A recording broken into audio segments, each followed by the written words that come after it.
Boa noite a todos, é o maior prazer. Nós estamos aqui hoje com a aula de anatomia do esôfago, com o professor Rafael Cisne de Paula, é o nosso professor do departamento de morfologia, professor mestrado, doutorado na ciência morfológica e é professor do departamento de morfologia e está hoje contribuindo com a gente com a nossa atividade, hoje o 13º episódio da primeira temporada do Anatomy Meeting House.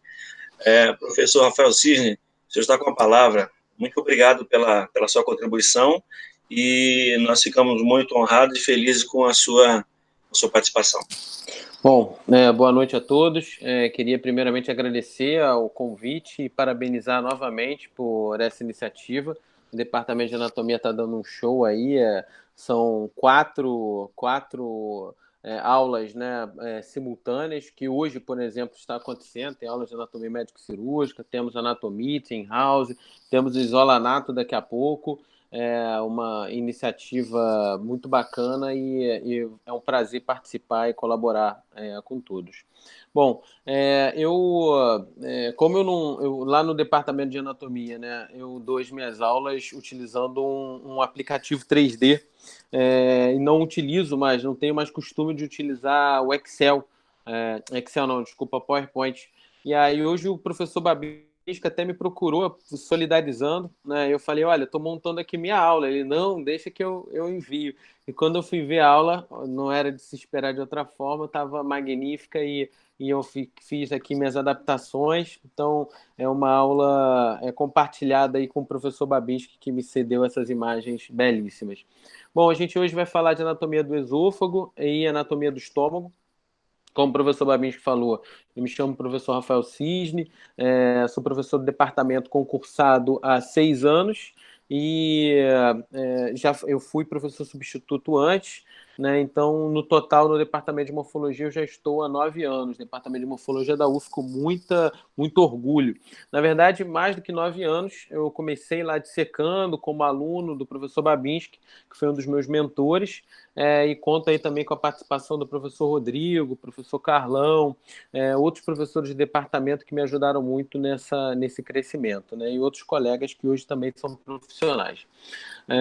Se a gente começa hoje a falar do esôfago, a gente trata primeiro o conceito básico do órgão, né? Que na verdade, é uma condução, cônduto, né? Músculo membranoso que segue desde a faringe, né? Onde termina ali o ponto da faringe, a junção faringoesofágica, que a gente vai descrever em detalhes, até a junção com o estômago através da junção gastroesofágica. Então, nós temos um ponto proximal de início e um ponto terminal distal. E daí se vêm diversas propriedades, características, relações anatômicas e dimensões, né, que são características de cada uma das regiões que a gente vai passar. Mas uma propriedade importante deste tubo músculo membranoso é a sua capacidade elástica de deformar e retornar ao seu ponto inicial. Então, ele se deforma para permitir a passagem do bolo, né, que ainda não é quimo, antes de chegar no estômago, e ele vem aqui dilatando todo esse ponto. Por que dilatando? Porque ele tem um diâmetro médio de 2,5 centímetros, obviamente muda em algumas etapas, alguns momentos, principalmente naqueles pontos de estreitamento ao longo da sua passagem, mas ele possui um diâmetro médio bastante pequeno, né?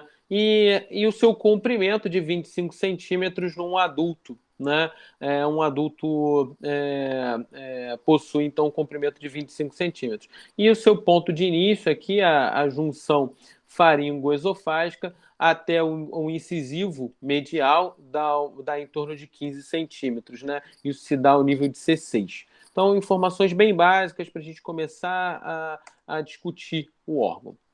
Né? Aqui uma visão um pouquinho mais detalhada da junção gastroesofágica, né? Onde aqui a gente vê a curva zigue-zagueante ou curva de Gubarrot, que demarca exatamente este ponto, né? Que é extremamente importante quando você começa a visualizar as pregas dessa mucosa que gera a prega gástrica. Então, principalmente para quem está trabalhando com uma endoscopia digestiva alta, está passando ali com a luz do vídeo, né? E aqui vai começar a reparar e observa rapidamente essa transição. Bom, então falamos das junções, vou falar agora dos segmentos deste órgão, né? Eu tenho um segmento que é cervical, por estar atravessando essa região cervical, até a abertura superior do tórax, que se dá a partir da primeira costela, né?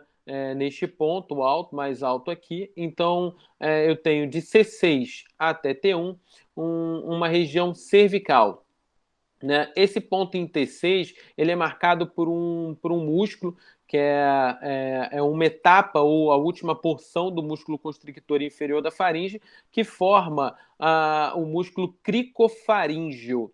O cricofaríngeo ele forma então o início do esôfago, que ele demarca esse início do esôfago.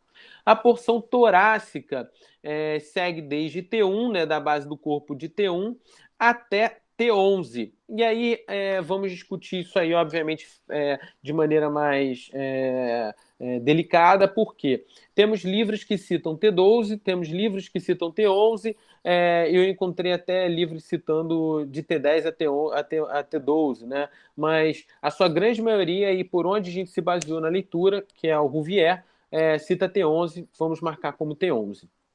Por quê? É justamente em T11 onde inicia a abertura do hiato esofágico e permite a passagem do esôfago da cavidade abdominal para da cavidade torácica para a cavidade abdominal. Tá? Então, existe um pequeno espaço aqui que também pode ser chamado de esôfago diafragmático, tá? Por conta desse pequeno trecho de passagem por dentro do músculo diafragma. E, por último, o esôfago abdominal, que fica entre T11 e T12, né? E é justamente aonde nós podemos encontrar a sua porção terminal mais curta, que discutiremos também em breve, né? As suas funções básicas são basicamente condução alimentar. Por quê? Outros órgãos eles têm funções específicas digestivas, com produção de enzimas ou liberação de enzimas digestivas que vão participar efetivamente da quebra do bolo alimentar ou da transformação desse bolo alimentar. O esôfago ele tem como função transmitir o bolo alimentar da cavidade oral e da faringe, né, até a sequência do tubo gastrointestinal até o estômago, né? E isso se dá através de movimentos peristálticos, através de peristaltismo. Então, como ele é um músculo, ele é um tubo, né? Formado por camadas musculares, as duas camadas externas são musculares. Eu tenho uma camada longitudinal mais externa e uma camada interna à longitudinal, que é a camada circular, que a gente vai ver adiante. Então, ele promove essa sequência de movimentos peristálticos, né? Ele relaxa quando ele permite a distensão do bolo e ele contrai para pequenas propulsões, obviamente também auxiliado pelos movimentos gravitacionais do bolo alimentar. Ele tem uma função dedicada ao seu esfíncter superior, que é o esfíncter esofágico superior, que é evitar a deglutição de ar. Esse esfíncter, então, se mantém fechado para, obviamente, permitir a passagem de ar por dentro do canal respiratório, do tubo respiratório na abertura da glote. Nós temos aqui o esfíncter esofagiano inferior, que impede o refluxo gástrico. Então, tem funções distintas um do outro. Obviamente, esse também tem como função secundária impedir que o refluxo gástrico retome as vias superiores, né? Se a gente pega a constituição do esôfago, né, ele é constituído na sua parte mais interna por uma mucosa, uma submucosa, uma túnica, uma adventícia, tratando do esôfago na sua porção mais superior. Mas se a gente observa com mais cuidado, desde a junção gastroesofágica, né, ao seu terço superior, todas essas camadas sofrem alterações, principalmente a camada muscular. Por quê? Nesta camada muscular, na camada muscular, eu tenho músculo estriado esquelético no seu terço superior. E eu observo aqui já o início de uma mescla de músculo estriado esquelético e músculo liso no seu terço médio, e no terço inferior, junto com a junção gastroesofágica, eu tenho totalmente dominado o tecido muscular liso dentro dessa área. Então, o padrão de inervação de um músculo estriado esquelético é completamente diferente do músculo liso, o que vai tornar esse ponto de inervação aqui um ponto de transição importante para essa área. A gente também observa aqui algumas alterações de mucosa, principalmente a presença, né, de elementos de liberação de muco, né, epiteliais, na submucosa, e na adventícia pequenas alterações apenas para passagem nos seus hiatos. Mas o ponto que a gente precisa mais ter atenção aqui é na túnica muscular, nas camadas musculares que tem essa transição, né? Então, no terço superior, eu tenho uma musculatura estriada esquelética e formação de estratos esqueléticos específicos, principalmente derivados aqui do próprio constrictor inferior da faringe, né, e do cricofaríngeo, se posicionando aqui atrás da cartilagem cricóide, que é justamente onde inicia o esôfago. O esôfago tem início aqui nessa junção, né? Bom, então tratando aqui, eu tenho o início da camada longitudinal do esôfago, derivado também do cricofaríngeo e de inserções oblíquas sobre a margem lateral dessa unidade, né? Então aqui se forma uma região triangular, onde eu tenho uma formação de um V bilateral, né? Dessas fibras oblíquas que provém bilateralmente desses pontos. E isso vai formar, inclusive, um ponto de fragilidade que a gente vai discutir.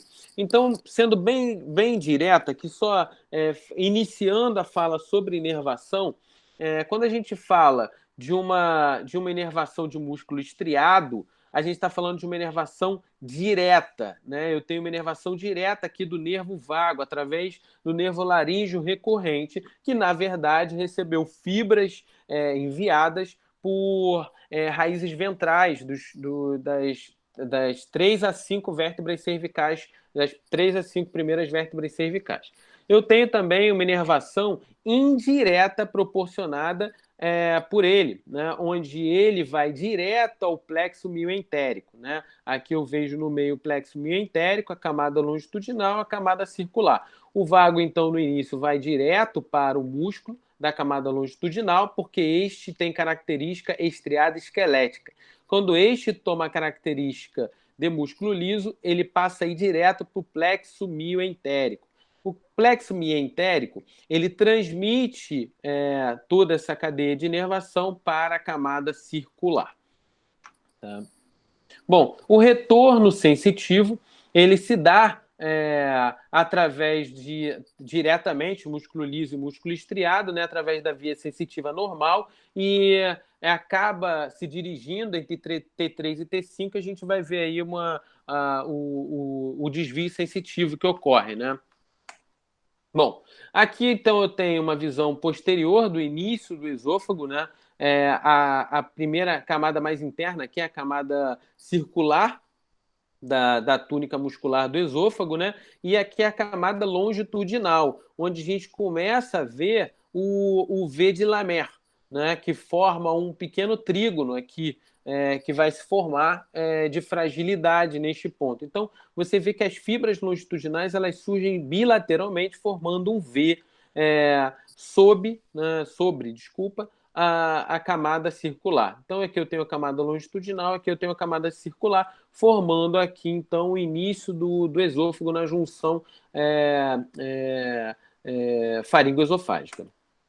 Não, novamente, a visão da formação, né? E como essa camada muscular também possui feixes acessórios ou trabéculas fibroelásticas em direção ao músculo traqueal, na parede posterior da traqueia, né? Isso, alguns desses músculos podem gerar feixes independentes, como são os feixes broncoesofágicos que podem existir, né, que a gente vai discutir, ou mesmo um feixe ainda mais raro, que é o aórtico esofágico, que pode existir numa outra situação. Então, todos esses feixes longitudinais aqui podem sofrer, podem receber feixes acessórios. Então, os pontos de constricção, a gente vai abordar aqui 4, mas eu vou acabar falando de um quinto, ou talvez de um sexto, que seja uma constricção que pode acontecer. Superior. O primeiro ponto é da cartilagem cricoide, né? O ponto da cartilagem cricoide é o nível de C6, pode ser um ponto aqui. Aqui é um ponto de constricção, onde o estreitamento da luz do órgão se dá. Então, aqui eu estou falando da primeira junção ali, onde eu tenho o esfíncter esofágico superior. Na porção média, eu tenho o estreitamento do arco da aorta, né, sobre a parede anterolateral do esôfago, e também do brônquio esquerdo, né, que também pressiona e faz uma constricção sobre a luz do órgão neste ponto. O último estreitamento se dá na passagem do diafragma, aqui no hiato esofágico, onde ele atravessa ao nível de T10, deixando então essa porção ao nível de T11. Então, o último estreitamento. Existe ainda outro estreitamento que a gente vai falar. Então, a gente chama os estreitamentos ou constricções de maiores e menores. A primeira, então, maior é a cricofaringe, primeiro estreitamento, é o primeiro ponto de dilatação também, logo após ele, né? E aqui estão as dimensões da sua luz, de 1,7 a 2,3, e ocorre ao nível de C6. A broncoaórtica, né, que é dividida em duas, né, que a aorta, né, ela estreita ou gera o ponto de constricção a nível de T4, variando aí de 1,9 a 2,3 de diâmetro, e a brônquica de T5, gerando 1,7 a 2,3. A diafragma está entre T9 e T11, né, no ponto de travessia T10, com um diâmetro de 2,3. Existem as menores, né, as constricções menores, que são a retroesternal, a retrocardíaca e a retrodiafragmática, logo nos pontos de pilar do diafragma, tá? Que gera são pequenas constricções que acontecem também sobre esses pontos.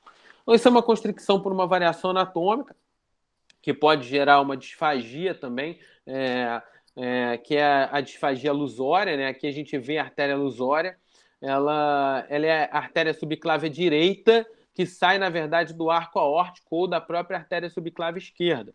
Ao deixar esse ponto, ela passa pelo espaço retroesofágico, passando por trás do esôfago, atravessando o espaço retroesofágico, gerando também uma constricção que, em muitas das vezes, é assintomática, mas gera algum nível de disfagia no paciente, pode gerar algum nível de disfagia no paciente, que passa a ser sintomático. E a gente vê aqui as imagens de contraste, né, do ponto de constricção, uma disfagia. Aqui, se a gente vê com contraste de bário, né, a gente vê uma disfagia possivelmente forte nesse paciente, possivelmente tinha uma disfagia forte, e a passagem aqui da artéria lusória sobre este ponto. Bom, um outro ponto de constricção que também pode acontecer ao longo do esôfago são os CAs de esôfago, né, o câncer de esôfago, acometendo aí o espaço da submucosa do órgão, e gerando um estreitamento da luz para passagem de bolo também, passando a ser sintomático nesse paciente. Bom, observando então, como eu estava falando, a distância dos incisivos, né, até o ponto da constricção ou da junção faringoesofágica, que eu tenho 15 centímetros, e o primeiro ponto de junção, né, o esfíncter superior, e aqui eu tenho a junção gastroesofágica, formando o esfíncter esofágico inferior, como o outro ponto de estreitamento. Tem os pontos médios, que são aórtico e esofágico. Então, ele atravessa todo um ponto, tanto da região cervical, que a gente vai discutir, na região torácica e na região abdominal. Então, C6, né, ali a gente tem uma interrupção para passagem de fechamento, né, para prova de gases, e a T10 e T11, os ligamentos frenoesofágicos aqui que também auxiliam. Então, o esfíncter esofágico superior, esfíncter esofágico inferior e as constricções médias aqui que a gente discutiu. Bom, uma disfagia de origem mecânica aqui, porque o esôfago ele tem um pequeno espaço atrás dele, o espaço retroesofágico, que ele está inteiramente dedicado anteriormente aos corpos das vértebras. E caso haja alguma massa nos corpos das vértebras, isso pode direcionar ou interromper a passagem do bolo, ou mesmo estreitar a luz. Então, uma disfagia mecânica ali por alguma compressão.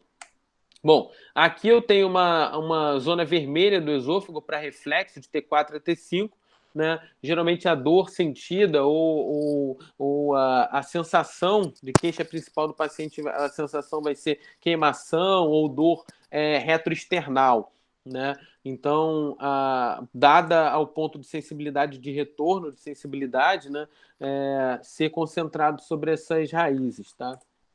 Bom, suas relações, então, cervicais. Logo após a faringe aqui, né?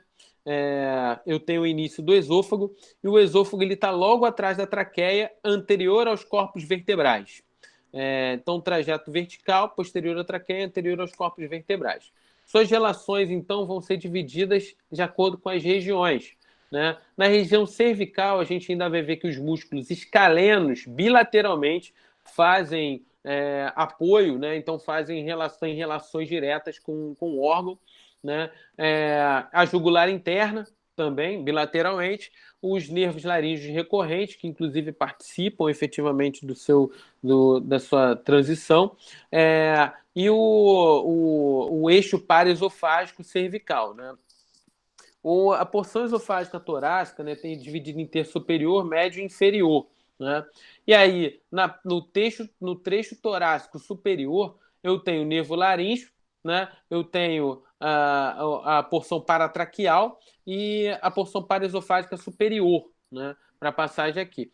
Na porção torácica média, eu tenho o ponto subcarinal, que é o linfonodo subcarinal, né?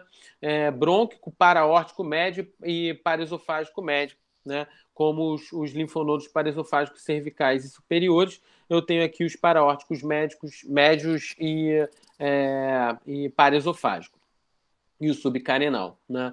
E por último, aqui no terço inferior, eu tenho os paraórticos, paraesofágicos e paracardíacos, né? Direito e esquerdo, e aí eu tenho a chegada aqui, na sua última porção, do gástrico, hepático, esplênico e celíaco, né? Bom, eu tenho nas suas relações principais aqui, que a gente vai descrever, né, nível de T3 aqui, as relações de continuidade, porque ele se encontra no mediastino, aqui eu tenho todos os elementos de passagem, no mediastino que eu tenho a traqueia, tá? Aqui eu tenho a artéria braquiocefálica, o nível de T3, e ele começa a atravessar essa região, né, que é a passagem do ducto torácico e a passagem aqui da traqueia e logo atrás a passagem do esôfago com um ponto estreitado, né? Então, suas relações aqui bem cobertas quando ele vai atingir o mediastino superior, porque quando ele entra na região torácica, ele tem que atravessar primeiro o mediastino superior para depois entrar no mediastino posterior, como a gente vai dividir. Aqui, então, assim que ele sai da região cervical, a partir da primeira costela, ele chega no mediastino superior. E quando ele passa do ângulo de Louis, da altura do ângulo de Louis, né, que ele sai do mediastino superior, ele entra no mediastino posterior, pois aqui é dividido em posterior, médio e anterior. Então, o trajeto, apesar de parecer simples, né, um tubo vertical, ele atravessa regiões importantes e mantém relações importantes com alguns órgãos, né? Bom, dentro desse ponto, ele tem um pequeno desvio para a direita, ele não é completamente retilíneo, ele faz duas curvas, ele faz primeiro um desvio para a direita por conta da traqueia e do arco da aorta, ele faz um leve desvio para a esquerda e novamente um desvio para a direita quando ele se aproxima da junção. Principalmente após a junção, ele se dirige obliquamente para a direita em direção à cárdia do estômago. Então, ele tem um trajeto sinusoide, né? Ele tem um trajeto zigue-zagueante também, tá? E isso se dá também, aqui a visão em que mostra essa relação com a aorta, né? Porque, primeiramente, ele é lateral à aorta, quando a gente pode observar aqui, e logo depois ele se torna anterior à aorta, tá?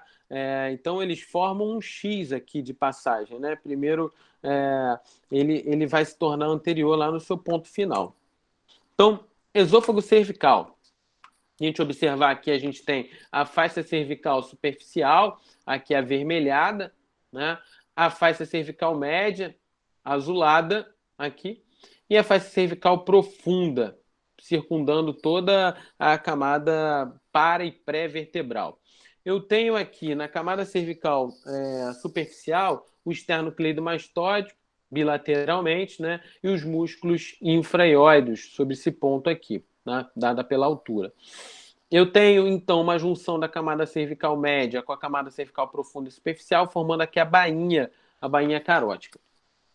Nessa bainha cervical média, reparem que eu tenho aqui todo o envolvimento da lâmina pré-traqueal, né? Aqui pela faixa pré-traqueal da tireoide, né? E aqui, logo atrás da traqueia, na passagem da traqueia, eu tenho aqui o esôfago achatado, né? E neste ponto de achatamento, eu tenho um pequeno espaço atrás do esôfago, que é o espaço retrofaríngeo, extremamente importante, se dá entre o esôfago e o corpo, a face anterior do corpo das vértebras. Tá? Então, quando a gente observa aqui na região cervical, a partir de C6, ele tem início até a altura da primeira costela. E durante todo esse trajeto, ele tem um pequeno espaço posterior a ele. E isso é importante para a dilatação antero-posterior, dado o seu achatamento, para a passagem do bolo alimentar sobre esse ponto. Tá? Então, aqui a passagem, novamente a constituição, a formação aqui do músculo cricofaríngeo, da junção faringoesofágica e a formação, então, do músculo, a passagem do músculo. Aqui, a cavidade oral, cavidade nasal, faringe em verde, né, onde eu tenho nasofaringe, orofaringe, laringofaringe, anteriormente, então, vias aéreas, posteriormente, então, trato gastrointestinal com a travessia através do esôfago. Então, neste ponto aqui que a gente está discutindo. E aqui, a abertura, né, da epiglote, ela permite a passagem de ar para o esôfago e o fechamento, a constricção aqui dada pelo esfíncter esofágico superior impede a passagem de ar, ou limita, na verdade, a passagem de ar para o trato gastrointestinal. Não, a sua passagem, então, cervical, breve, extremamente curta, né? Aqui marcando, então, bilateralmente a passagem de vasos, né? E o corpo vertebral logo atrás. Então, terminando aqui entre T1 e T2, T3, e a formação aqui da primeira cartilagem e sua travessia. Novamente, suas relações numa visão anterior, né? E a passagem aqui através da fúrcula external, um pouco abaixo da formação da primeira costela, dada a sua obliquidade. Então, ao nível de C6, né, sexta vértebra cervical, aqui eu teria o início do esôfago. Então, passagem de C6, o início do esôfago sobre este ponto.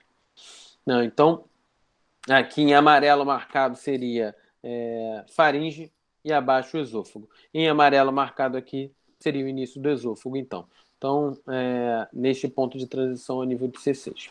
Então, ele atravessa, então, ele entrou aqui na abertura superior do tórax, através da primeira costela, então nós chegamos ao mediastino superior.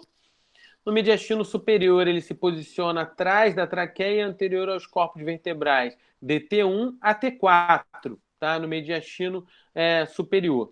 No mediastino posterior, ele vai de T5 até o nível de T10 ou T11, é o ponto que ele atravessa, né, o hiato esofágico. E aí ele está no mediastino posterior, porque o mediastino inferior é dividido em anterior, que é pré-cardíaco, o médio, que é cardíaco, né, e o posterior, que é retrocardíaco. Os pontos de travessia daquela constricção menor se dão através das áreas das vértebras cardíacas de Galeno, entre T4 e T8, ou T5 e T8. né? Mas aqui ele sofre um estreitamento ocasionado logo no seu ponto de origem, através da passagem do arco aórtico e a aorta descendente, já no seu trajeto final do cajado, e o estreitamento ocasionado pelo bronco principal esquerdo, né, que faz um estreitamento e apreensão dele sobre T4, T5 ou até T6, dependendo da dimensão. Tá? Bom, então aqui eu tenho novamente um ponto de transição entre eles, né? E aqui um ponto de fragilidade nessa transição, né? Aqui na formação ainda do esôfago cervical, né? Eu tenho um trígono de Quillan e ou Quillian, desculpa, e a formação de uma série de trígonos, na verdade, são 3 trígonos conjuntos ali, né? E esse trígono é extremamente importante por conta dessa fragilidade que pode gerar a formação de divertículos, né? Essa fragilidade atrás do cricofaríngeo, da formação longitudinal bilateral das lâminas oblíquas, formando esse triângulo, né? Pode gerar ali a formação de divertículos, geralmente acontecem por alta pressão na luz do esôfago, e em pacientes podem ser autossintomáticos ou não, geralmente pacientes acima de 40, 50 anos, o professor Babisco pode me corrigir nesse sentido, excelente médico, e há surgimento de divertículos sobre esse ponto. Né? Também podemos ver bastante fístulas, tá? Tracoesofágicas, que podem acontecer entre a traqueia, sobre a luz da traqueia, sobre a parede posterior, sobre o músculo liso e a face do esôfago. Aqui a parte torácica, a gente começa a ver aqui o esôfago na sua transição, no mediastino posterior. Esse aqui é o mediastino posterior, esse é o breve mediastino anterior e o coração ocupando o mediastino médio. Sobre esse ponto, então, ele possui a aorta descendente, né? A gente já está aqui ao nível de T7, ou seja, elas já se cruzaram, já estão se cruzando, né? E a veia ázigos também aqui muito colada à sua parede, né? Mostrando aí uma relação íntima entre os dois. Aí a gente vê também a relação de passagem retroesternal, né, sobre esse ponto e como a gente vai acabar vendo essa dor sentida retroesternal, né? Então o esôfago aqui passando, né? O ponto subcarinal, onde eu vejo aqui também a compressão por linfonodos, né, sobre essa parte, e como isso pode estar desviado. Um ponto importante que massas, né, sob mediastino, ou câncer de mediastino, ou massa sob mediastino, geralmente levam rapidamente um desvio de esôfago, dado ao estreitamento grande da sua luz e aos seus pontos fisiológicos de estreitamento. Aquele ponto anormal gera rapidamente um desvio, né, da unidade, dada a sua capacidade de se deslocar lateralmente e a sua luz estreitada, tá? Bom, a passagem novamente, mas se repetindo aqui, né? E aqui uma imagem do néter mostrando as suas relações também com os troncos vagais que a gente vai observar, né? Formando aí ao redor dessa parede um plexo esofágico, que é dado aí pela junção de nervos, junções de nervos parasimpáticos e simpáticos sobre essa camada longitudinal muscular, que vão gerar essa característica aqui de plexo, chamado de plexo esofágico. Tá? Aqui músculos acessórios, como eu falei. Aqui eu tenho essa imagem, eu peguei de um artigo científico, desculpa, eu nem tive tempo de colocar aqui sua referência, depois eu envio para vocês, posso enviar para vocês, mas aqui eu vejo uma dupla de músculos broncoesofágicos, né, que acaba associando o bronco principal esquerdo ao esôfago, né, geram também seu desvio de linha média. Bom, novamente aqui as suas fibras, né, ou suas trabéculas musculares ou membranas que fazem essa conexão. Tá? Isso é um caso clínico, então, da presença de uma espinha de peixe, né, gerando um abscesso retrofaríngeo e um caso, né, o paciente apresentava dor, febre, irritabilidade, eram sinônimos, sintomas, desculpa repetir aqui a febre, mas aí um ponto aqui importante era o distanciamento, né, entre os corpos vertebrais e a luz do órgão, né, e o ponto do desvio aqui, né? Você vê o desvio aqui na imagem, né? E aí o corpo removido, né? A espinha de peixe removida. Então, existe aí uma série de casos que podem estar associados. Então, agora entrando no esôfago abdominal, no seu ponto de travessia, por quê? Neste ponto, ele passa a receber aqui uma camada, né, esofágica, que se apresenta por conta, principalmente para a chegada vascular, também sobre esse ponto, mas aqui também parte do peritônio. Essa imagem é do Rouvier e mostra um pouquinho do peritônio avançando sobre essa área, que é extremamente importante de se observar quando a gente passa a enxergar a possibilidade de hérnias hiatais, principalmente aquelas paraesofágicas que carregam parte do peritônio por dentro dessa cavidade, né? Puxa por dentro dessa cavidade. Bom, aqui então a gente observa o ponto de passagem dele e aqui o ponto de dilatação, né? Onde ocorre um ângulo de 60 a 65 graus sobre essa área e o ângulo de Risch, o ângulo gástrico, né? E aqui a gente tem o ponto de junção gastroesofágica. Aqui de maneira mais clara, a gente observa então os ligamentos freno-esofágicos bilateralmente do diafragma em direção ao esôfago, fazendo uma retenção até de mobilização deste órgão sobre esse ponto. Aqui a gordura subhiatal, né, que preenche o espaço, e aqui parte do peritônio, né, que vai cobrindo parte desse órgão, envolve ele nesse ponto. Aqui a junção gastroesofágica zigue-zagueante de Gubarro, né? Aqui eu já tenho um ponto, uma visão das cúpulas, né? Aqui do folheto médio, né? Do centro tendíneo, né? E aqui a passagem do esôfago, a gente está falando entre T8 e T9, então a última porção dele ali com a aorta já posterior a ele, não lateralizada, mas mais posteriorizada, e a passagem final dele sobre esse ponto.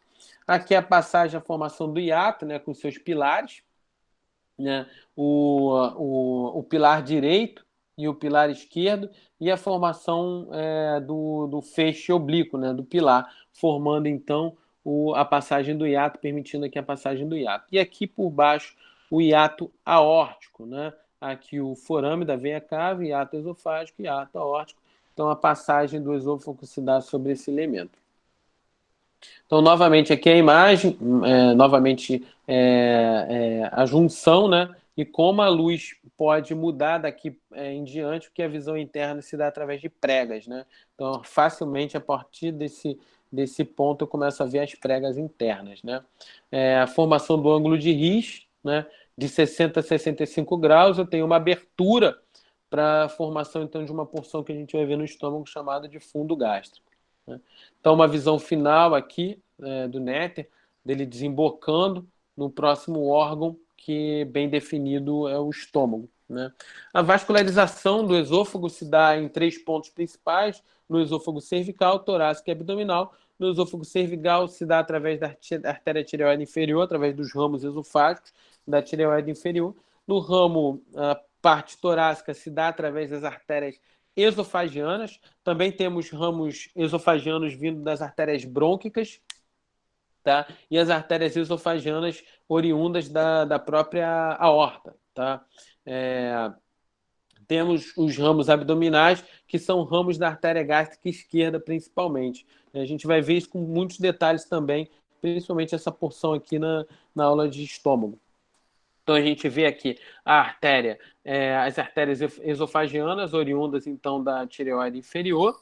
E eu vejo aqui, por exemplo, as artérias, a formação de ramos esofagianos da aorta, né? Aqui, os ramos brônquicos gerando ramos esofagianos e os próprios ramos esofagianos vindo da própria aorta, aqui, como a gente pode ver. 1, 2, 3, né? E aqui também oriundo do ramo brônquico, né? Aqui embaixo, no tripé de Rayleigh, no tronco celíaco, né? a gente vê aqui o surgimento da artéria gástrica esquerda, e aí o ramo esofágico da artéria gástrica esquerda, formando o ramo ascendente, principalmente, que atravessa esse trajeto e forma parte da vascularização. Sobre esse ponto, eu também tenho aqui ramos esofagianos das artérias mesentéricas inferiores, que contribuem também para um ponto de anastomose nessa região.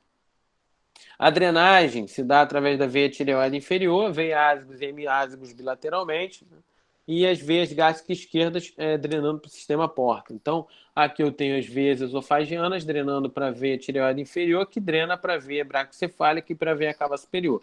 Ainda aqui eu tenho as veias esofagianas formando parte das hemiásicos e da ásico, né, drenando diretamente. E ainda tenho aqui embaixo uma drenagem para as veias frênicas, né, como a gente pode ver aqui, e também drenando para a veia gástrica esquerda, que vai drenar para a veia porta, né? Muitas vezes também a gente pode ver ela drenar direto para a veia esplênica, né? Ou caindo direto na esplenomisentérica aqui, tá? Isso também pode acontecer formando aí parte da veia porta. Mas existe um elo aqui importante, porque a gente vê veia esofágica drenando para a veia frênica, que drena direto para a veia cava e não passa pela veia porta, tá? Isso é um fator importante para se tomar como um ponto de atenção. Os linfonodos principais, então, cervicais, são os cervicais profundos, mediastinais são os posteriores, e os abdominais são os gástricos esquerdos e os cárdicos direito e esquerdo, que estão relacionados, então, estão bilateralmente nos anéis, né?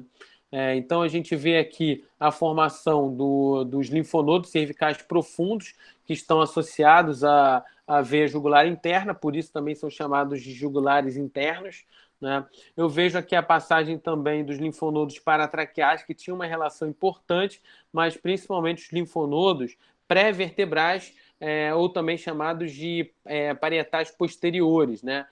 Tem os linfonodos traqueobronquiais, que também fazem drenagem de linfa do esôfago sob esse ponto, e linfonodos esofágicos, que estão fazendo drenagem sobre a face anterior do esôfago na sua porção mais distal, né?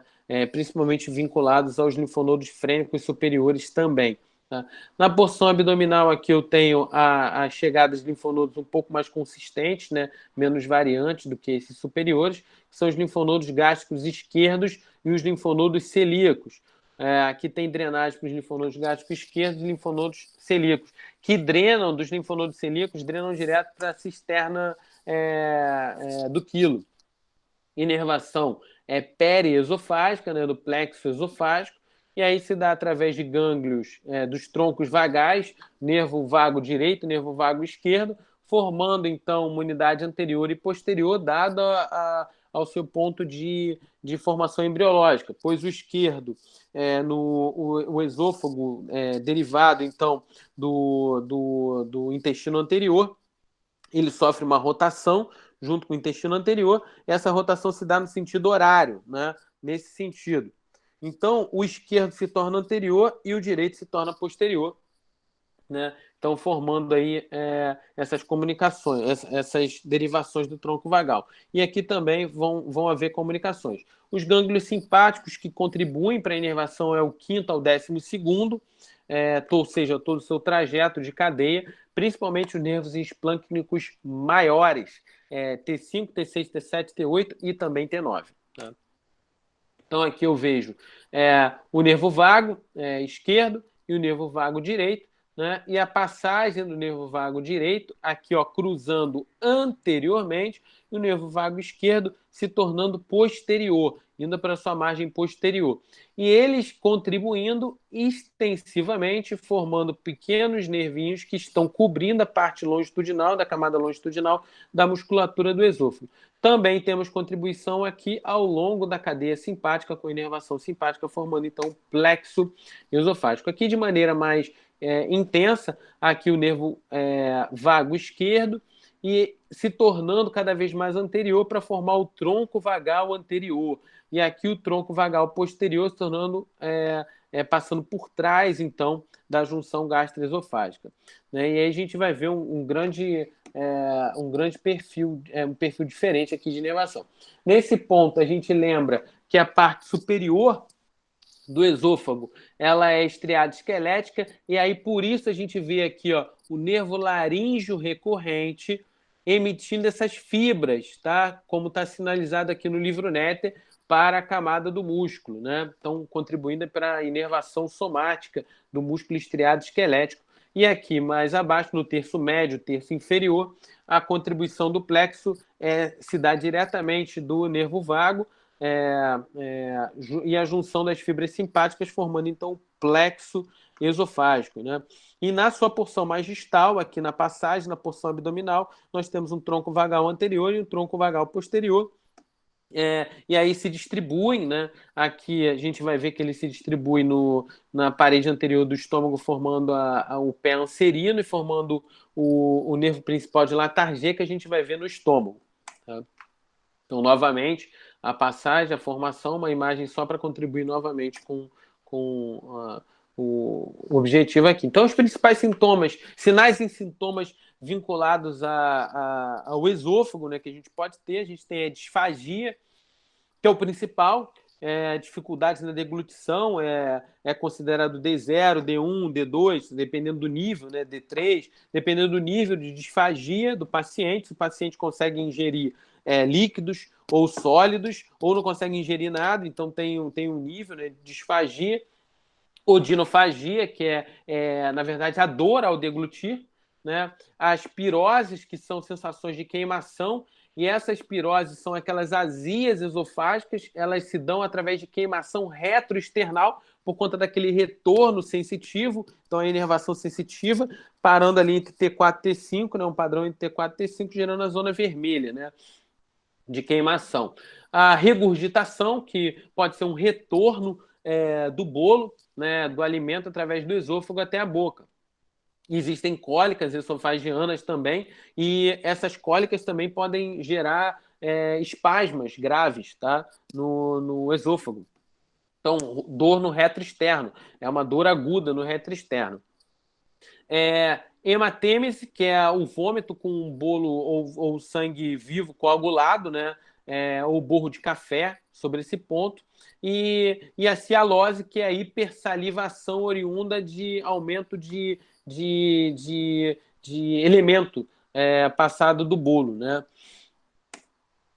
Aqui a gente vê um pouco também desse padrão vascular, como eu falei, das varizes esofagianas. A gente mostra aqui essa passagem diretamente das veias esofagianas do terço inferior, né? E como isso pode ser grave, aqui se rompendo sobre a parede do vaso, né? E gerando consequências graves. O Netter tem uma imagem importante aí, que podem gerar consequências graves sobre a parede, né? A hérnia de hiato, que é a passagem de parte do estômago para... Essa aqui é uma hérnia de deslizamento, tá? Onde parte do estômago sobe, atravessa por conta de um aumento de pressão abdominal ou não, atravessa o hiato esofágico, mas também pode existir uma hérnia paraesofágica, onde parte da cárdia migra lateralmente em direção ao esôfago e gera o estrangulamento, né, desse órgão, que pode ser importante. Então, deslizamento, que é a tipo 1, a paraesofágica, tipo 2, ou podemos ter a mista, tá?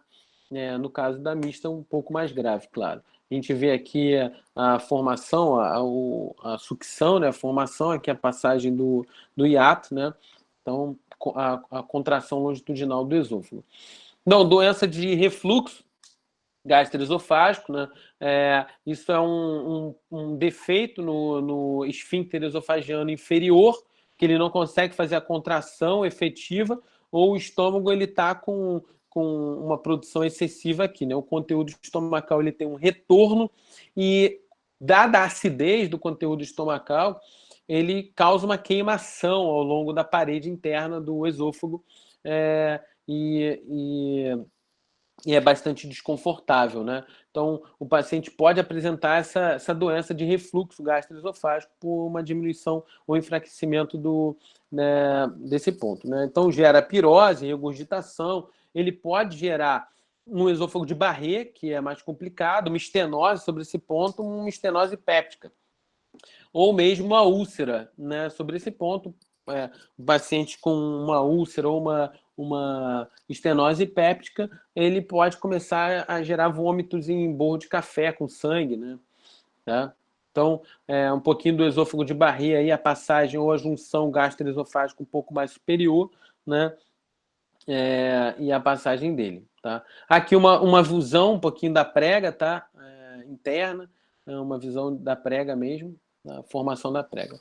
Bom, a passagem de um implante, então, aqui um câncer sobre a parede do esôfago, estreitamento de luz e a colocação de um implante em tela na face interna do esôfago, né? Bom, o megaesôfago, né, que é um déficit de relaxamento do esfíncter esofagiano inferior e pode ser ocorrido aí, pode gerar uma dificuldade de deglutição importante para o paciente, né? Isso pode estar ocorrendo, esse enfraquecimento, por uma degeneração no plexo de Auerbach, né? No plexo mientérico de Auerbach, tá? Na clínica você vai ver uma disfagia e perda de peso pela incapacidade de deglutição ou dor à deglutição do paciente, tá? Então, o megaesôfago aí, os conceitos do megaesôfago, tá?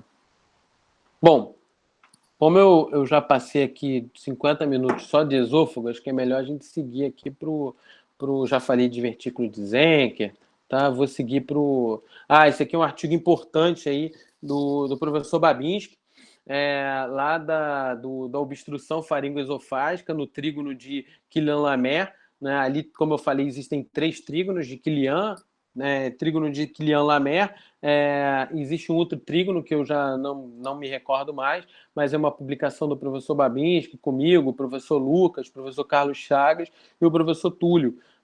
Uma colaboração importante aí de um relato de caso, a formação aqui do divertículo, então, na fraqueza da parede, né? Adenocarcinoma. Bom, eu vou... defeitos congênitos aí, né? Das atresias, que são importantes também, e isso pode acontecer, né? É importante a gente ressaltar. Defeitos congênitos, principalmente no hiato, né? Gerando hérnias congênitas. Vou colocar aqui a nossa próxima aula, vou tentar ser bem breve, professor Babinski, dado o adiantar da hora aí, tá? Bom, estômago, então, no conceito, um órgão músculo membranoso também, só que dilatado. Ele não é estreitado, ele é dilatado, ele faz parte do trato gastrodigestório e ele é oriundo também do intestino anterior. Fica situado no andar supramesocólico, no abdômen, logo abaixo do diafragma, e é extremamente relacionado com o peritônio ali, extremamente envolvido. É um órgão bastante complicado anatomicamente da gente observar as suas relações, né, com o andar supramesocólico. Ele tem funções digestivas diferentes do esôfago, ele tem funções digestivas, e onde ocorre uma pré-digestão antes de ser enviado ao intestino, né? Tá? Como o esôfago ele também é envolvido por camadas musculares, mas aqui eu tenho uma camada longitudinal, né? E essa camada longitudinal, quando removida, né? Que é a camada longitudinal, eu removo, eu tenho a camada circular. Só que essa camada circular agora é uma camada média, porque várias fibras dela formam unidades independentes, gerando então uma camada oblíqua, né? Que é mais interna, que gera essas derivações independentes que são importantes para os movimentos de rotação ou torção do estômago durante seus movimentos peristálticos, né? Aqui eu tenho o ponto final, o estômago ele inicia na junção gastroesofágica, na linha de Gubarrot, e ele termina aqui sobre o esfíncter pilórico, né? Sobre o piloro aqui é o seu ponto terminal, né? Aqui destacado sobre o piloro. Tem a forma em J que a gente vai discutir. Posições e variações anatômicas principais, principalmente em indivíduos brevilíneos ou longilíneos, vai ter uma alteração, né, da sua forma, mas observando rapidamente aqui o estômago, ele pode ter um sentido mais vertical ou mais horizontal. Esse sentido mais vertical, ele forma geralmente um fundo, aqui eu tenho o fundo gástrico superior, e ele formaria aqui um fundo gástrico inferior, de acordo com alguns autores, E aí eu teria um polo superior e um polo inferior gástrico, tá? Bom, então suas funções: armazenar e processar alimentos, né? Com a função de facilitar a digestão de algumas partículas, dada a liberação de ácido clorídrico, né? Componente do suco gástrico, né? Então funciona facilitando esse ponto de digestão. Aqui temos algumas linhas sobre a parede do abdômen que vão ser extremamente importantes. Pega o plano subcostal e aqui um outro plano interespinal, né? Aí eu tenho acima o plano intertubercular e aqui o plano transpilórico. Então, do plano subcostal, né, o plano subcostal ele está entre L2 e L3, tá? E o plano interespinal ele está abaixo do corpo de L5, né? Já na face ventral do sacro, passando ali sobre as espinhas ilíacas, né? Opa, desculpa. Então, eu tenho ainda os planos verticais, os planos que vão cruzar e vão formar alguns quadrantes. E aí eu tenho os quadrantes de inferior para superior, as regiões inguinais, direita e esquerda, e o hipogástrico. Acima eu tenho as regiões laterais, os flancos direita e esquerda, ou regiões laterais direita e esquerda, né? E a região umbilical, onde eu tenho a cicatriz. E logo acima eu tenho a região do hipocôndrio direito, a região epigástrica e a região do hipocôndrio esquerdo. Aonde o estômago está? Na região do hipocôndrio, ele ocupa praticamente o hipocôndrio esquerdo e o epigástrico, a região epigástrica. E essa região epigástrica tem um plano importante que é o transpilórico, que é onde geralmente se localiza o piloro, ao nível de L1, cerca de 2 centímetros a linha medial à esquerda, à direita, desculpa, da linha mediana sobre o plano transpilórico. Bom, e aqui eu tenho alguns pontos importantes, que é o trígono de Labé, são pontos de ausculta ou percussão importantes sobre a parede, tanto a parede abdominal quanto a parede do gradil costal, né? Eu tenho o trígono de Labé e tenho o trígono de Traube, né? Sobre o trígono de Labé, eu tenho o gradil costal, né, o rebordo costal, né, até o nível da 9ª ou 10ª cartilagem costal, e aqui eu tenho o rebordo hepático, que vai ter uma percussão muito diferente, uma percussão audível muito diferente, né? E eu passo um plano horizontal, então, ao nível da 9ª ou 10ª cartilagem, né? O nível da 9ª cartilagem, geralmente. Forma um trígono chamado trígono de Labé, um trígono que eu consigo fazer a ausculta para saber se eu tenho um conteúdo gástrico ou não. E o trígono semilunar de Traube, que geralmente ele segue de maneira oblíqua o rebordo costal, ao nível da 9ª cartilagem costal, então ele se encerra, e ao nível da 5ª cartilagem ele se inicia. Medialmente ele é demarcado pela linha axilar anterior, tá? Como a gente observa aqui, ó, a linha médio-clavicular esquerda, e aqui na passagem do peitoral maior, a linha axilar anterior. Então, eu fecho aqui uma região de trígono que eu posso também fazer percussão, ausculta. Eu tenho ainda no estômago, quando ele se abre na região do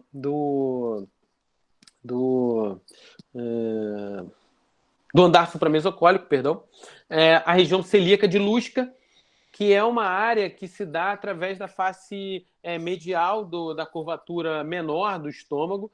Então a gente observa aqui uma área extremamente rica, que é a área celíaca, onde eu encontro o tripé de Rayleigh, o tronco celíaco com os 3 ramos principais, que se define como o ramo principal do intestino anterior. Então o intestino anterior é irrigado pelo tronco celíaco, o intestino médio é irrigado pela artéria mesentérica superior, e o intestino inferior é irrigado embriologicamente pela artéria mesentérica inferior. Então tem os pontos de transição.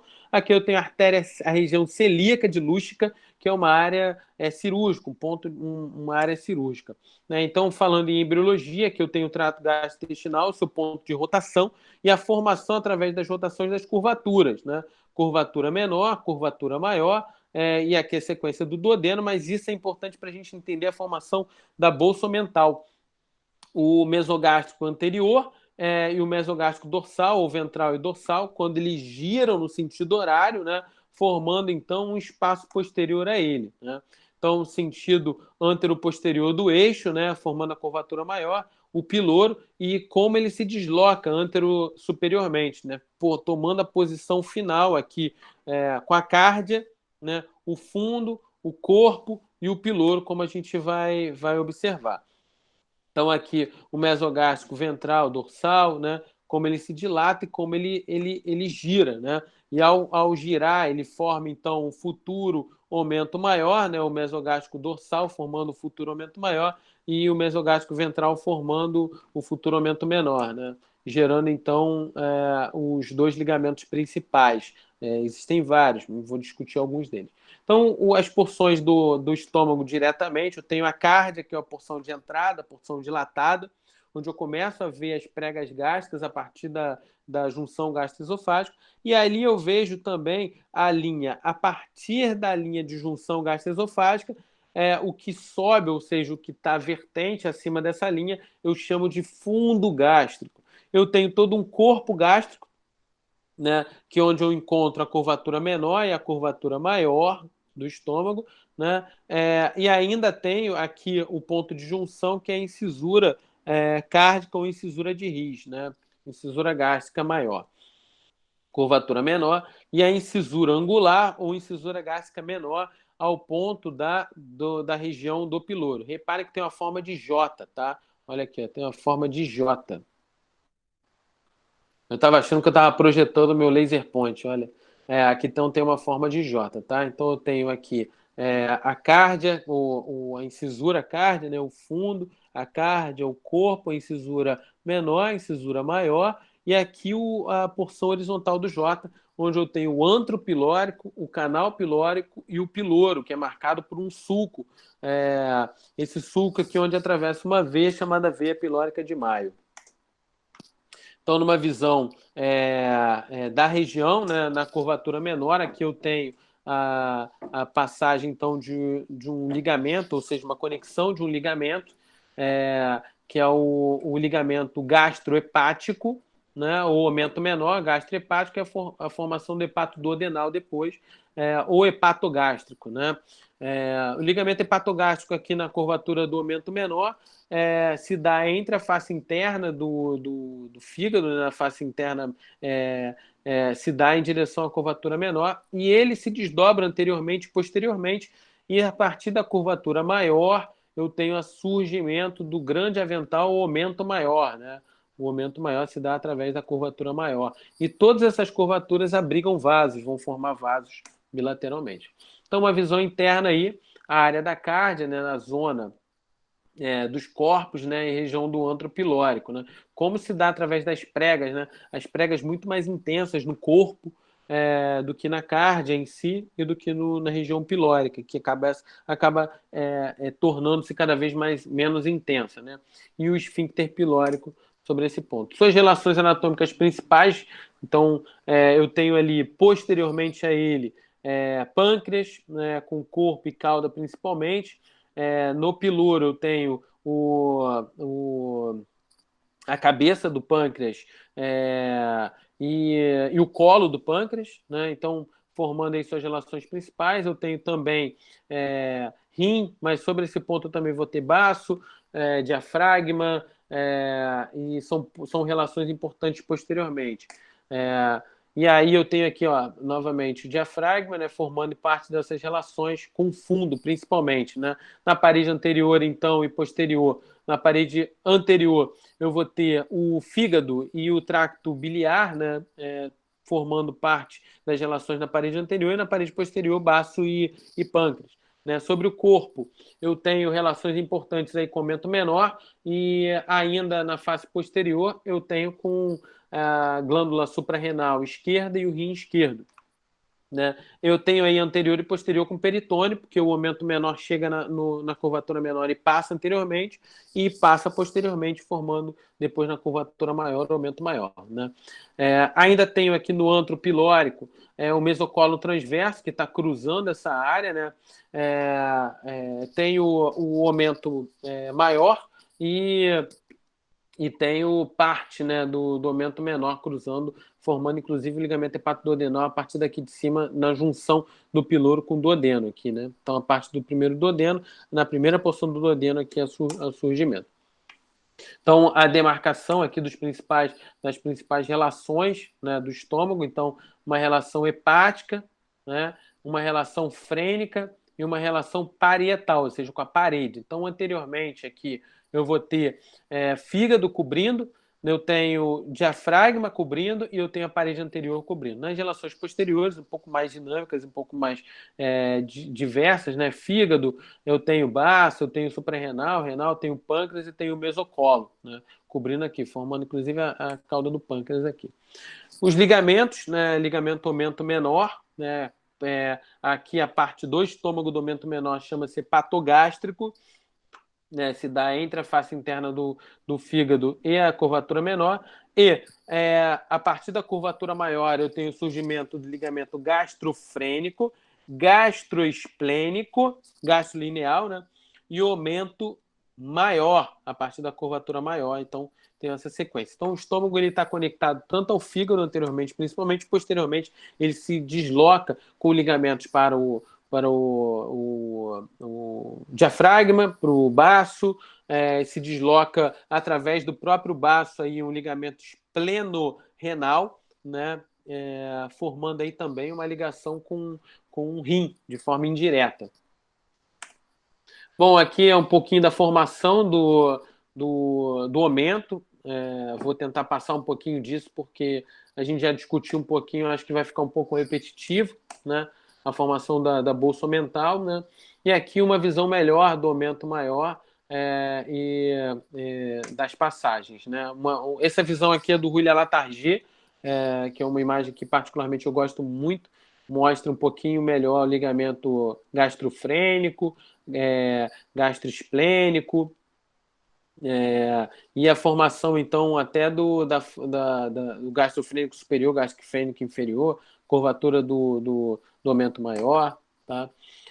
A junção gastroesofágica, de novo, da junção, então, e um pouquinho dessas relações terminais, né?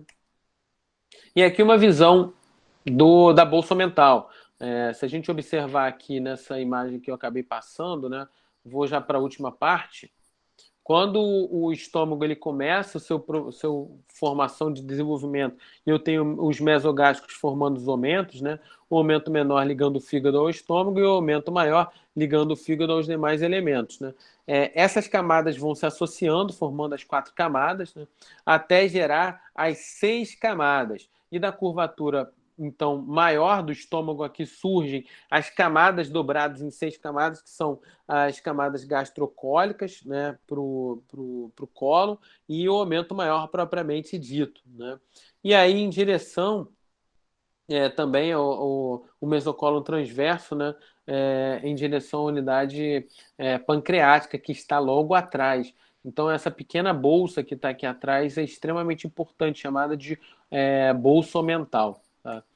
E ela fica logo atrás do estômago, recoberta então pelo ligamento, e são diversos recessos e pregas que nós encontramos aqui, e cabe uma aula dedicada para isso, para a gente abordar.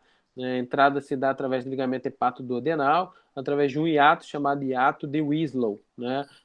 Ou hiato da bolsa mental. Né? A visão interna de novo, a porção dos fluidos, né? Fluidos ácidos, então todo esse ponto aqui tem fluidos ácidos, e nas porções pilórica e da cardia eu tenho fluidos mucosos, né? Então todas as outras áreas fluidos ácidos.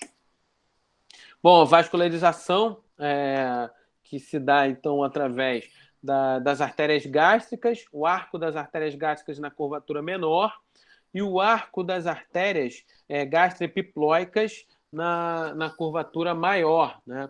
Ou também chamadas de gastroomentais, né? Gastroepiploica é o nome mais antigo. Então, a gástrica esquerda, que eu tenho o tronco celíaco, formando então a gástrica esquerda, que ela tem um trajeto ascendente em direção ao esôfago, formando inclusive seu ramo ascendente ao esôfago, que é o ramo esofágico, né? E ela logo que encontra a curvatura menor, ela se curva para retornar. Ainda tenho a gástrica direita, tá? Que o tronco celíaco ele se divide em gástrica esquerda, esplênica e hepática comum. A hepática comum ela forma hepática própria, que ascende e vai em direção ao fígado. Nessa região, a gástrica esquerda vem para a curvatura menor e a gástrica direita ela surge da hepática e vem também para a curvatura e elas formam uma anastomose intensa aqui. A própria hepática aqui, né, aqui é uma visão mais detalhada, então, dessa formação da gástrica, né? E aqui é a frênica, né, que também vai emitir seus ramos esofágicos, frênica inferior. Né? Então, formação aqui dos seus pontos de junção. Um pouco das variações que podem acontecer, né? Ou oriundas, a própria frênica vira oriunda do tronco celíaco, que particularmente já vi isso algumas vezes, tá? Não é uma coisa tão incomum, não. Então, aqui um pouco da visão, então, da gástrica direita, aqui oriunda da hepática, né? Aqui é o ramo 4, a artéria gástrica direita, né? Mas também tenho aqui a artéria gastroduodenal, que passa retroduodenal, ela é retroduodenal, ela passa por trás do duodeno, da primeira porção do duodeno, e ela emite um ramo que segue para a curvatura maior do estômago, que é chamado de gastroepiploica ou gastroomental. Então, é essa aqui, ó, gastroomental, que saiu da gastroduodenal, que está aqui. Então, ela segue, faz uma anastomose ao lado contrário, isso é uma visão posterior, tá? A mesma imagem com a visão posterior. E elas formam essa anastomose, formando aqui, então, um padrão de vascularização da curvatura maior. Ainda temos aqui alguns ramos que vêm da esplênica, né, que são ramos esplênicos, ou artérias gástricas curtas, também da esplênica, oriundas da esplênica, e temos ainda as artérias frênicas, que emitem alguns ramos aqui para o fundo e para a porção da cárdia. Bom, as veias de drenagem se dá através, então, da curvatura menor e da curvatura maior também, o mesmo padrão. Aí eu tenho as veias gástricas esquerdas, drenando também junto com as veias gástricas direitas para a veia porta. Eu tenho as veias gastroepiploicas ou gastroomentais na curvatura maior ali, drenando para a veia mesentérica superior, né? Então o retorno se dá direto para a veia mesentérica superior. E as veias gástricas curtas drenando para a esplênica ou drenando na parede para a gástrica esquerda. Tá? Então, aqui formando novamente um arco venoso agora, né? Veia gástrica esquerda, veia gástrica direita. E agora as veias gastroomentais drenando, então, diretamente para a veia mesentérica superior. Então, aqui formando, então, esse padrão de retorno. Aqui a gente vê a formação do sistema porta, né? A veia mesentérica inferior encontrando a veia esplênica, né? Formando a veia espleno-mesentérica. E aqui a veia mesentérica superior, quando encontra a veia espleno-mesentérica, formando a veia porta. Aqui, só a passagem, a última passagem aqui, lá por trás disso tudo, tá? A veia renal esquerda, né? Lá atrás, não tem nada a ver com o sistema porta. Lá atrás, forma um pequeno quadrilátero chamado quadrilátero de Rogi, importante aqui nesse ponto de visão. Né? Bom, então, o retorno gástrico aqui, então, as veias gástricas retornam, então, para a veia porta diretamente e as veias gastroomentais drenando para a espleno-mesentérica ou diretamente na mesentérica, né? Nesse ponto. Bom, um pouquinho das variações que podem acontecer, principalmente para a veia gastroepiploica, né? Que pode estar terminando em pontos diferentes da veia porta. Tá? A drenagem linfática, o ponto principal aqui são os linfonodos celíacos, né, sobre essa área central da região celíaca de Lusca. E aí Koller fez um esquema de 4 áreas que drenam diretamente para algumas regiões específicas, né? A região 1 aqui drenando para os linfonodos gastroepiploicos inferiores, né? A região 2 para os linfonodos gastrocurtos ou gastroepiploicos superiores. Aqui a gente vê a região 2 da cárdia drenando através dos linfonodos gástricos esquerdos, né? E a região 2 também drenando para os gástricos, né? A região 4 para os gástricos direitos, né? e esse retorno indo para a região dos linfonodos. Aqui a gente vê esses grupos de linfonodos, né, os linfonodos pancreatolineais, né, formando um grupo específico, os linfonodos gástricos inferiores, que cruzam toda a curvatura principal aqui do estômago, os linfonodos gástricos superiores e suprapilóricos, aqui acima do piloro, né, fazendo essa drenagem também da curvatura menor do estômago. Novamente, uma imagem fazendo o mesmo padrão de drenagem, né? E aqui é importante mostrar este ponto. O ducto torácico, aqui é a cisterna do quilo e o início do ducto torácico nesse ponto. Então, os linfonodos celíacos que receberam essa linfa, né, aqui sobre esse ponto, eles estão drenando, então, diretamente para a cisterna do quilo. Bom, inervação, como a gente falou, o tronco vagal anterior, ele chega na face anterior, o tronco vagal posterior chegando na face posterior. O tronco vagal anterior nada mais é que o nervo vago esquerdo e o tronco vagal posterior nada mais é do que o nervo vago direito, né, dada a rotação no sentido embriológico, né? Então, a gente vê aqui a chegada, então, dos nervos esplâncnicos, o nervo esplâncnico maior direito e o nervo esplâncnico maior esquerdo chegando junto com o nervo vago, do tronco vagal posterior. E eles se cruzando, então, sobre a parede do vaso, do órgão, desculpa. Então, eu tenho aqui o tronco vagal anterior e assim que ele chega, ele se divide em alguns ramos principais. Eu tenho o ramo hepático do tronco vagal anterior, que cola já sobre a face posterior. Reparem que aqui está removido o ligamento hepatogástrico, né? Então, o tronco vagal, o ramo hepático do tronco vagal, que na verdade pode ser duplo, triplo, tá? Eu tenho o ramo celíaco, que vai em direção à porção celíaca, os ramos celíacos, né? E o ramo gástrico, né? O ramo gástrico que vai se dividir, vai formar aqui a formação de um pé anserino, ele se divide como um pé anserino sobre a parede anterior, e o principal, que é o último, é chamado nervo gástrico anterior, nervo gástrico principal anterior, também chamado de nervo de Latarjet, né? E aí eles vão se dividir aqui, formando, ou chegando junto às duas paredes, os dois gânglios que estão ao redor do tronco celíaco, o nervo esplâncnico chegando aqui também no tronco, no gânglio celíaco direito e o gânglio celíaco esquerdo. Eles também são conhecidos por epônimos. O gânglio celíaco direito é o gânglio de Vrisberg e o gânglio celíaco esquerdo de Lionel-Lavastine. São dois gânglios extremamente importantes na dissecção, são extremamente importantes que a gente mantenha eles íntegros. E você observa que os troncos vagais eles se dividem no direito e no esquerdo, né? Então, as relações anteriores aí do vago com o esôfago e da aorta, né? E como eles se dividem em anterior e posterior. Aqui, novamente, o padrão de comunicação, tronco vagal anterior e os principais ramos deles, né? O primeiro ramo aqui que a gente vê é o ramo hepático, e aí a gente vê aqui o segundo ramo, que é a divisão gástrica anterior, que vai se dividir em outros ramos, né? Divisão gástrica anterior formando o pé anserino, tá? E aqui, na visão posterior ali, eu vou ter a divisão celíaca, formando também aquelas relações com os gânglios celíacos, né?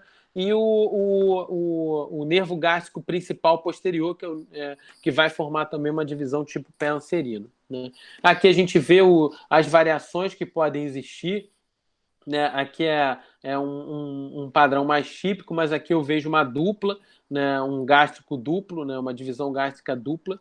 Aqui eu vejo uma divisão mais... uma separação da divisão em superior e inferior, né? Aqui está todo mundo junto, aqui eu tenho uma superior, e aqui eu vejo uma superior, aqui eu vejo uma inferior, aqui abaixo uma divisão hepática dupla, uma hepática múltipla, tá? Com uma pilórica. Tá? Bom, a formação dos divertículos aí na parede do estômago, dada as fragilidades também, principalmente da camada média para a camada profunda dos circulares. Tá? A formação de úlceras também, as áreas de formação de úlceras, vou tentar passar um pouquinho, porque eu já passei bastante do tempo. Então, úlceras no estômago para dor abdominal, queimação, então são os principais sintomas, as fezes escuras, o vômito em borro, né, ou a sequência de vômitos intermitentes, queimação, a dor em queimação e a dor abdominal difusa, né, a gastrite nervosa aí dada por ansiedade, sensação de saciedade, né, enjoos e vômitos também, dificuldade de digestão, né, azia, gera até dor de cabeça, né, sintomas do H. pylori, que pode estar gerando aí também lesões ulcerativas na parede, né, que podem, inclusive, gerar destruição mais sérias, ulcerativas perfuradas, né, na parede do órgão, gerando vômitos, inchaços, falta de apetite. Né. Aqui vamos para as principais classificações de gastrite, né, por H. pylori, né, a gastrite antral, né, e a induzida por H. pylori também outras formas, né, antral, pangastrite, atrófica ou crônica, né? Muito relacionada também com o uso de medicamentos, tá? Essa aí, o uso intensivo de café, tomando bastante café sem se alimentar, uso de medicamentos, principalmente aqueles medicamentos anti-inflamatórios não esteroidais. Bem, os tipos aí, então, úlceras pépticas, gastrites crônicas, superficiais e crônicas, atróficas e gerando adenocarcinoma, que pode ser um adenocarcinoma gástrico aí, gerando também hemorragias digestivas altas, tá? Aí a parede bem irritada, né? Bom, passa aí, estenose hipertrófica, pilórica, então gerando aí uma interrupção da passagem, então sobre a luz pilórica, também pode acontecer, e gerando aí uma dificuldade de digestão ou aumentando o refluxo gastroesofágico no paciente. CA também gerando dificuldade gástrica, mas também associado aí a anemia perniciosa, H. pylori também, a pólipos gástricos ou o trato gastrointestinal, ao tabagismo, né, histórico familiar, gastrites atróficas e o tipo de dieta que você faz uso, né? Então, os principais sintomas aí associados a CA de estômago, né? E aí os tipos, né? Bormann, que é polipoide, né? Formando aqueles pólipos iniciais, o carcinoma ulcerado, que vai gerando a úlcera e destruição das camadas, ulcerado infiltrante, né? Dependendo do tipo da cadeia, e difuso, né? Então, é uma imagem aí que o professor Babins colocou na aula dele, ele gosta de mostrar sangue, aí a gente mostra também, o estômago in situ, né, botando para fora aí. Bom, as visões de variações anatômicas, acho que essa imagem é do Scandalax, não, é background, bem parecido com o Scandalax, mostrando as variações aí no padrão de inervação. Os padrões de acesso, né, sobre a parede, né, e aí formando a gastrostomia, acesso para gastrostomia, né, isso aqui é Scandalax, sabe? Adaptado de Scandalax. Bom, então os padrões de acesso para gastrostomia sobre a parede do corpo do estômago, né? Um pouquinho da redução aqui para gastrostomia, redução da área gástrica para gastrostomia, né? E o acesso por gastrostomia. Bom, as principais condições clínicas ou históricos que podem acontecer, né? Relacionado a ele, né? Ao órgão, e a bibliografia que foi utilizada aí para a aula, tá?